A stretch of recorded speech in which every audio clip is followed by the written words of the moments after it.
Ote su da ko ne maga mun ko to ko me ku sene sene kana nuye da ka wuli akina ita jamana ko ita bi ko da pilo pilo balibde ya ni solidarité ko no ko ita ka ke ko mun na desertina ani ko ismail kamara ni watina anji ko ne.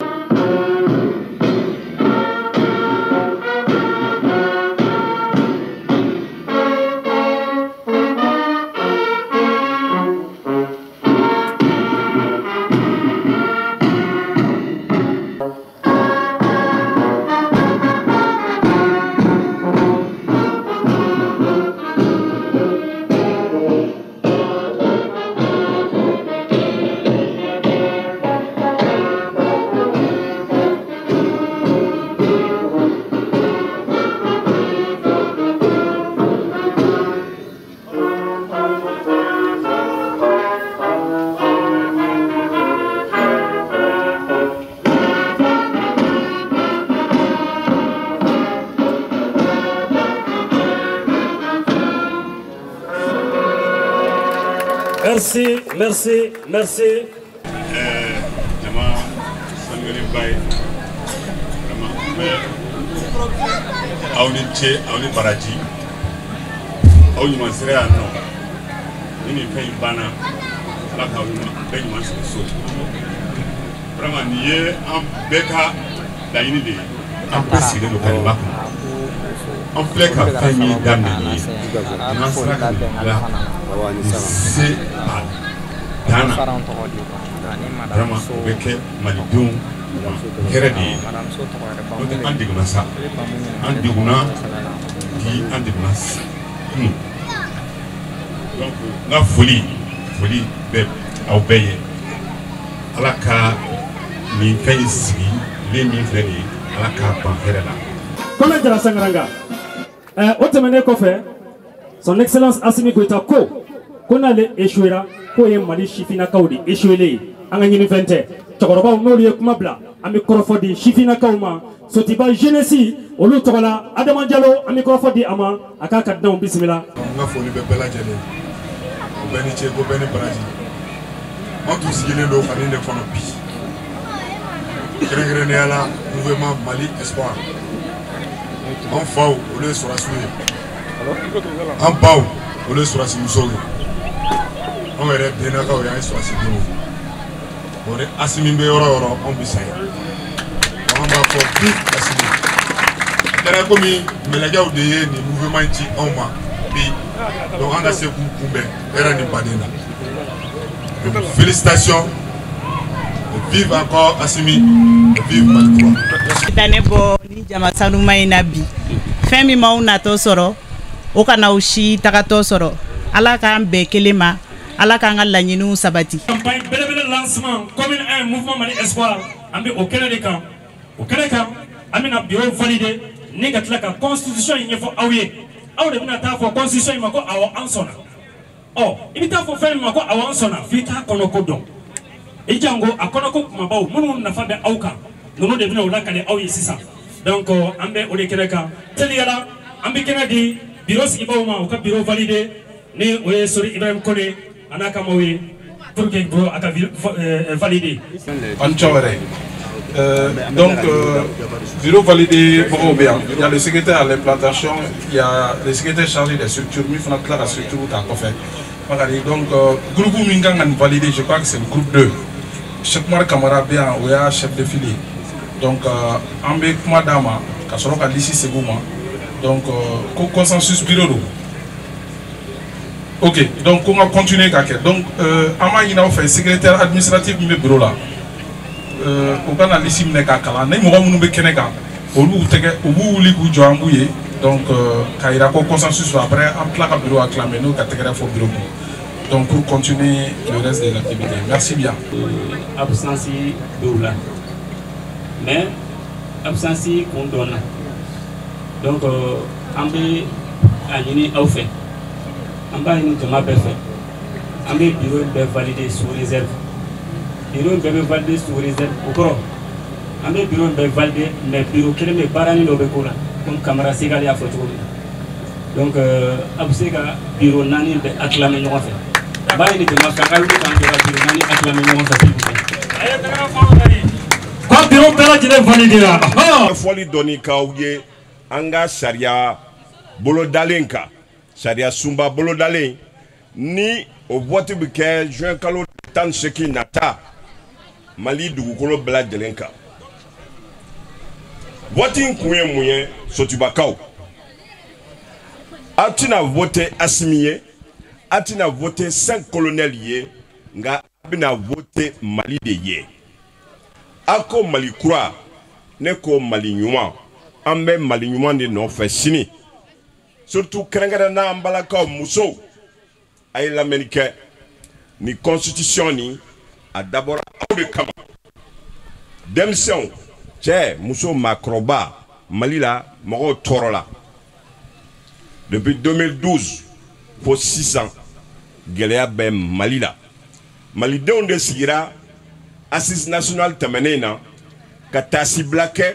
k'u miiri k'a fɔ an mago bɛ Mali jumɛn na u ye laɲini caman kɛ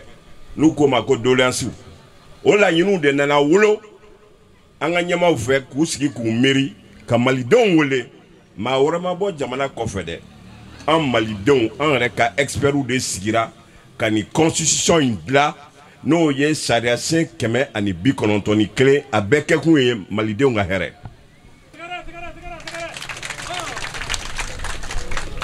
O sariya senw a ka ca an tɛna se k'a bɛɛ fɔ wulada in na ne ni jɛɲɔgɔnkɛ maître Laji Traoré i n'a fɔ maître de cérémonie y'a fɔ cogo min avocat belebele don sariya dɔnba ŋana don mais n bɛ sariya sen damadɔni fɔ aw ye ka micro passer ale ma ale fana bɛ ɲɛfɔliw kɛ sariya sen 9nan bɛ yen an ko ko la famille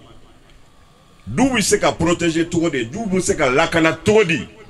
Mali ko an ka tabiyaw la an tɛna tubabuw ladege an tɛna américains ladege kolokojuguya mun b'olu fɛ yen o tɛ kɛ anw fɛ yan nɔ an ko furu bɛ cɛ ani muso dɔrɔn de cɛ o de yamaruyalen bɛ Mali kɔnɔ furu tɛ cɛ ni cɛ a tɛ muso ni muso ni cɛ o tɛ anw ka jamana Maliba in kɔnɔ maa min n'i y'a kɛ i kan ka ni ɲagali min ye o bɛ da i kan an ko président sigili la n'i ye san 35 ye ka se san 75 ma i yamaruyalen don i k'i kan bɔ président nɔfɛ nka b'a la dɛ walasa i ka kɛ Mali président ye i ka kɛ malien d'origine ye de nationalité d'origine n'i b'i fɛ k'i kan bɔ Mali président nɔfɛ an b'i ka fasodenya tester nationalité minnu b'i bolo français ta b'i bolo chinois russes ou américains i b'i jɛ olu kɔ i b'i sɔrɔ k'i présenter Mali président ya nɔfɛ wa n'i kɛra Mali président ye k'i bɛ yɛrɛsago walew kɛ i n'a fɔ minnu tɛmɛna o tɛ yen nɔ bilen assemblée nationale walima sénat olu bɛ se ka sariya voter kɛmɛ sarada la ni fɛn fɛn ye u k'u ma ko les 2/3 i n'a fɔ a y'a ye sisan an ye aw ka comité ninnu valider les 2/3 ni o 2/3 ni ye laɲini kɛ k'a fɔ président bɛ dan tɛmɛ wale la ni président in kan ka bɔ yen a siraw ka jan dɔɔni dɛ mais i bɛ bɔ yen nɔ assemblée ɲɛmɔgɔ bɛ ten sénat ɲɛmɔgɔ bɛ ten Mali baarakɛda belebele a bɔra Sekina ka kɛ 7 ye an ko président de la République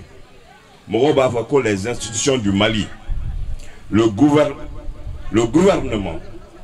le parlement la cour suprême la cour constitutionnelle la cour des comptes ani conseil économique social et culturel c'est des institutions nin kɛra 7 mais parlement o kɛra sen 2 ye assemblée b'a la ani sénat donc o bɛɛ de sénat kɛra la mun na parce que maaba dɔw bɛ yen olu kalafili man ka tɛmɛ olu ni maa wɛrɛw cɛ président yɛrɛ bɛ se k'olu nommer an bɛ misali ta kuma bɛɛ Buye Ayidara ka walima Ayidara Bani mun bɛ yan nɔ donc k'a fɔ ko ka vote tɛmɛ olu dɔw ni ɲɔgɔn cɛ baw u kumakan lamɛnnen don jamana kɔnɔ donc an ko fana sariya sen dɔ bɛ yen Fala premier ministre de mais jamana politique déterminé. Jamana kangata contre le nom fait premier ministre de Kuno parce que le président va aller nommer. Malgré encore on est président de élu, on m'a premier ministre élu. Donc là où ko sarasien à président de l'onde be jamana ka contre le nom nyefo. Andalendo aller de là. Aller le premier ministre nommé, abe ministre nommé. Ni premier ministre ma keka nye ka fo gouvernement be démissionné au table abe premier ministre boy ka maure bla ala. Ani fala débuté ou quoi nangamu comme nous tombé ina fo 600 mouvement Mali espoir ou quoi de mes 600 kané de kané que débuté mais ne ta assemblée là ne ta ke nangara bayaye a warba dirama ou ben ninga président mandi a donta abota mais bon mouvement Mali espoir là a comité adema là ou ben mita muna o ene ka débuté ya banni donc ou ko préambule là nangu nyebla baraula bara fin kera afamba e musoyi parce que violence faite aux femmes gela mun kera muso la anya e ka fo che katigelendo ga muso do da ku kantre ka muso fa ko fe o sero bebe ne wala saka aw muso la kana muso ni c'est-à-dire sumba bolo daleni aw de ba ke sharia ye juin kalot le tan cheki nata abe boka voter ka papier diamanta ka foko oui. C'est pas parce que on met assimilation fait, c'est pas parce qu'on met transition fait, on met malignement fait, on met malikwa de nata fait, on met refait, on a dambe kaseki, on c'est-à-dire d'obé au djaraneye, c'est-à-dire biswa nana, ko ka mali dambe segama. Chakeda ou chakeda na beke, ko respect de la souveraineté, ka an dambe segama, ka anga malia segama. Le respect strict des partenaires choisis. C'est pas parce que chinois ou français ou anglais a eni risube baraka ou eni gabano baraka neni ti baraka ango nanga herabe nyongo anibe baraka ni ma soma ibeta wa fena malidonga herete fena jamana nyema o jamana chageda baraka lo i ministre o i directeur i opérateur économique ni malidonga herata itedo adafe. Donc ou bien à ouininga fana ko awgani constitution voté ko est-ce que transition do militaire fangado mais mo ben yine muko yele ma ba fa kra Mali la avec la fangan daragle sera de fait modibo ala makina na aller indépendance proclamée en la constitution folokara 22 septembre 1960 Moussa ye fangan daraki modibo la 19 novembre 68 Sanworo Kofé, allez faire le 2 juin 74, allez constitution flanante en de la deuxième république là. ATT Fonaï Fangandraki Moussala, 26 mars 91, 25 février 92, en la constitution Sabanan Kerano, constitution de B, en au 3e république. Pour que en la 4e république, au B, out de boulot, Mamaye 100 ans de chekiné, Jean Kalot les temps de chekiné nata. Faut oui pour que en a au 4e république voilà ça au 4e république pour ce qu'il y a Maria dit en a président Yumoima à quelqu'un candidat famille donc le conbo de Nina en fait il y a photo de comment d'akalena ni sadia dombangana d'obignon fait maître Ladji Traoré ayabe en demain koju angani baraina donc so tu vas ne ba yina fait c'est militaire moro ka yina fait au deonde ka damne santan shegina ka yele wa jamana nyama ya anoya carte biométrique de l'ont voté passeport carte d'identité nationale et carte nina c'est bon yamara le kaba to abisika moro identifié yo yamaria pour que akata référendum inke juin kalot les tan sheginata samba flam ni mugan saba. Voilà ça, en abonni Galaina, cadeau Malikra kono. Alors, ne veux pas comment Bidja Mustafa. Merci. Et ni Kanoui. Oui, Assimi Kanoui. Oh, en mon tête d'oreille, chide encore. Quand il y a la femme, on va foula parce que ni Bepma, ni Madame Bagasore, la Binyouira. Aniche. Nja ya befo maître de cérémonie kuma donda parce que ja ye point minnu fɔ n tɛ sego ka tuguni mais maître cérémonie de nana kana kuma donda n kan ka min fɔ constitution in kɔnɔna na o ye jumɛn ye a ko fitiri sera an kan ka taa seli ni fitiri sera constitution in dun kɔnɔ bi na kuma min talen bɛ ka fɛn bɛɛ yaala bɛɛ bɛ réseaux sociaux radio télé o ye laïcité de laïcité o bɛ diinɛ ko in de ko fɔ o kosɔn an b'aw bilasira dɔɔni laïcité ko in na o laïcité min bɛ constitution projet kura in kɔnɔ ko kura tɛ kuma kura tɛ fɛn kura tɛ depuis Mali constitution bisimilayi constitution yɛrɛ an k'o to yen depuis Mali bisimilayi laïcité in bɛ Mali kɔnɔ yan nɔ o ye jumɛn ye bɛɛ k'i ka Ala bato a bato cogo la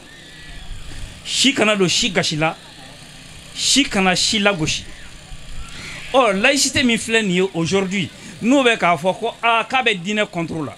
n'a bɛ diinɛ contre la o kɔrɔ ye k'a fɔ depuis Ala ka Mali la constitution fɛn fɛn kɛra a bɛɛ bɛ diinɛ contre la parce que a bɛɛ kelen kelenna bɛɛ kɔnɔna na laïcité b'a kɔnɔ wa constitution min bɛ yen bi ni o ma falen fɔlɔ an b'a y'a ɲini k'o améliorer o constitution in laïcité b'a kɔnɔ a préambule yɛrɛ de la ko jamana wajibiyalen don ka bɛɛ dɛmɛ i k'i ka diinɛ kɛ a kɛcogo la mɔgɔ kana dankari mɔgɔ la a ka diinɛ la n'o kɛra o b'o kɔnɔ o ɲɛfɔra an ɲɛna o cogoya la ko laïcité o ye bi ni laïcité min fɔra n'an bɛ kɛlɛ o la ko ka laïcité bɔ a kɔnɔ an tɛ constitution in fɛ laïcité b'a kɔnɔ ne bɛ fɛ k'a dɔn sisan kɛlɛ kun ye min ye o ni an ka nin constitution projet in bila an ma n'o bila laïcité bɛ min kɔnɔ an k'an b'o de fana ta fɛn kura tɛna dilan o donc aw yɛrɛ bɛna faamu k'a fɔ bɛɛ n'a ka kɛlɛ kɛcogo don dɔw bɛ yen olu bɛ kɛlɛ kɛ ni da ye dɔw bɛ kɛlɛ kɛ ni marifa ye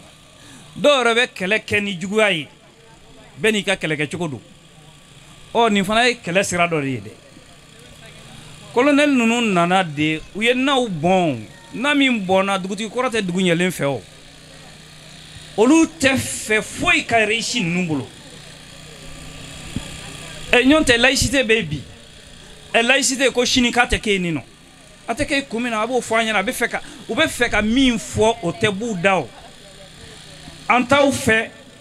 ayiwa a bɛ fɛn fɛn kɛ an t'o fɛ o dɔrɔn o kama a b'a bila kunna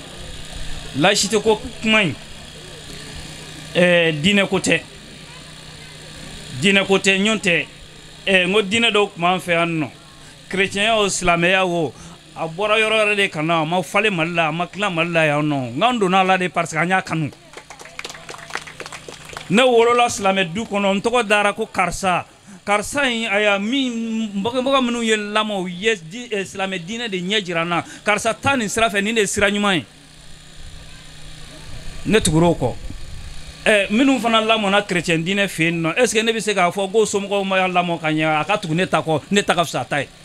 ne tɛ Ala ye o ne tɛ kira ye o bɛɛ k'i ta kɛ n tɛ wajulikɛla ye mais n bɛ fɛ ka fɛn dɔ fana fɔ kuranɛ yɛrɛ kɔnɔ a sɛbɛnnen b'a kɔnɔ k'a fɔ ko kuranɛ yɛrɛ nana ka na sɛbɛnni ba fila k'olu sɛmɛndiya o ye jumɛn ye jufu ka livre Tora ani chrétien ka livre évangile i nana fɛn min sɛmɛndiyali kama ne ɲɛ t'a la e bɛ se ka ko contre la cogoya min na a sɛbɛnnen b'a kɔnɔ dɛ ne m'a sɛbɛn donc hali bi a b'a bila aw kunna laïcité in ye kɛlɛsen dɔ ye o ye avancé min ye a y'o to yen a kana da don o la a kana o débat kɛ mɔgɔ fɛ filanan ye min ye o ye an bɛɛ bɛ fɛn dɔ kunna an ko an bɛ Asimi dɛmɛ n'an ko an bɛ Asimi dɛmɛ Asimi nana ka na mun don maliyɛnw dusukun na bi n'o y'a sɔrɔ an bɛɛ bɛ k'an waso n'o ye bi fɔlɔ n'i voyagera n'a fɔra k'i ye maliyɛn ye ko f'i b'i mɔrɔmɔrɔ mais bi na maliyɛn de bɛ disi waga aéroportw kɔnɔ n'a fɔra un tel malien il yɛrɛ bɛ nisɔndiya parce que mɔgɔw bɛ sin k'i lajɛ ten mun ko do parce que bibi na Mali lamɛnnen do Mali bonyanen do Mali danbe segira ma o min filɛ o ye o ye malien ka citoyenneté de sankɔrɔta o citoyenneté sankɔrɔtali fana bɛ constitution in kɔnɔ dɛ o ye constitution in b'a wajibiya n'a ka di jamanakuntigi ye ni jamana bɛ danger la a bɛ se ka malien bɛɛ fɛn fɛn qui sont capables en âge